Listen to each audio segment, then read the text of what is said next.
Welcome to the Cyber Brief Project, where we explore creative and unexpected cyber attack techniques, breaking them down so defenders and curious minds can see exactly how attackers think, what they target, and how to spot them before it's too late.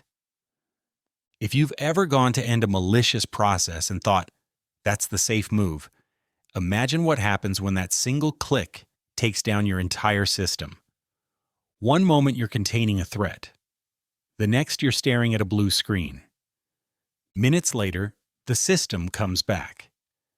And so does the malware. That's not a glitch. It's the design. This is XWorm 6, the newest version of a threat researchers have been tracking for nearly a year. It's been used in targeted campaigns against government and education networks. But this time, it's not just refining its stealth. It's adding a form of persistence that turns your response into its advantage. It starts quietly. A VBScript file arrives, likely through social engineering or a phishing email. On the surface, it's nothing more than text-based code. But the real payload is scrambled into numeric character codes.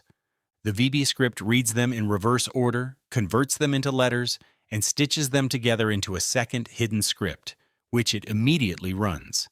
And here's the bigger play. By hiding in numbers instead of readable commands, the attacker forces security tools and analysts to spend extra time decoding it before they can even begin responding.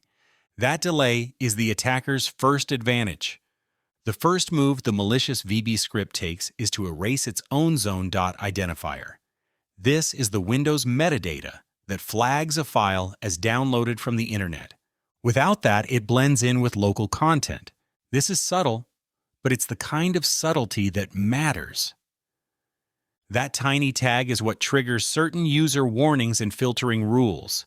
Remove it, and the file moves one step closer to looking completely ordinary.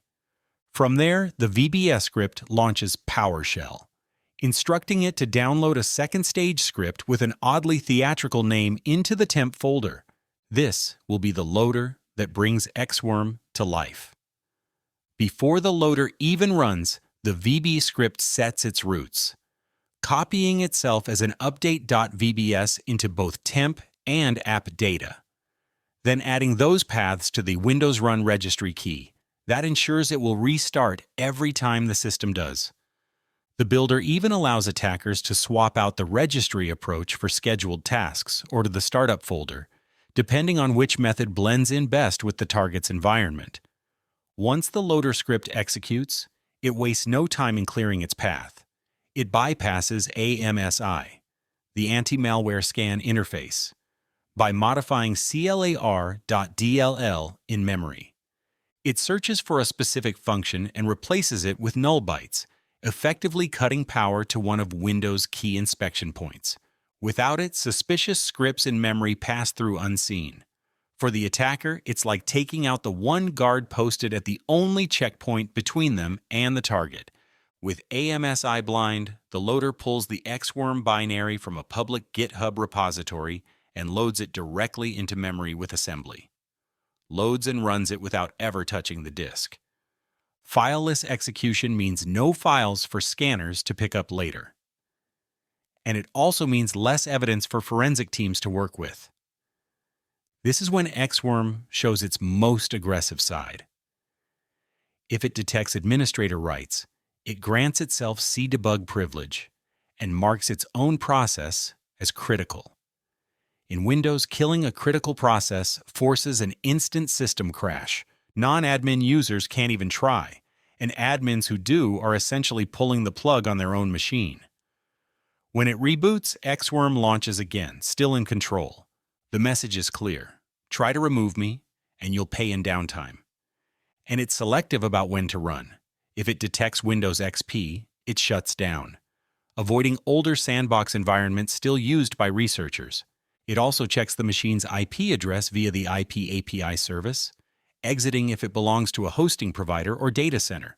These checks keep it away from analysis environments, preserving its strength for real-world targets.